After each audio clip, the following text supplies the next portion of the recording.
প্রভু শ্রীরামচন্দ্র এবং অনুজ লক্ষণের অভিনয় স্বর্গীয় আদালত মাহাতর প্রধান শিষ্য ওস্তাদ যুধিষ্ঠির মাহাতো ও মানিক কৈবর্ত।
রাজপ্রাসাদের মধ্যে প্রবেশ করতে দেখতে পাই তার অর্ধাঙ্গিনী সীতা রাজপ্রাসাদের মধ্যে উদ্ভ্রান্ত অবস্থায় পড়ে রয়েছে।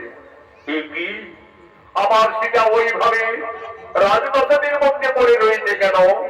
প্রভু শ্রী রামচন্দ্র এগিয়ে এসে দেখলেন রাক্ষস রাজা রাবণের ছবি অঙ্কন করে তার উপরে তার স্ত্রী নিদ্রা যাপন করে রয়েছে। সীতা ওইভাবে লঙ্কেশ্বর রাবণের ছবি অঙ্কন করে রাজপ্রাসাদের মধ্যে অবগাহন করে রয়েছে কেন? না না না না না না, তা হতে পারে না, তা হতে পারে না। সীতা কেন রাক্ষস রাবণের উপরে বিরাজমান? তাহলে কি আমার সীতা সত্যি এই লঙ্কায় গিয়ে রাক্ষস রাবণের প্রেমে পড়েছিল?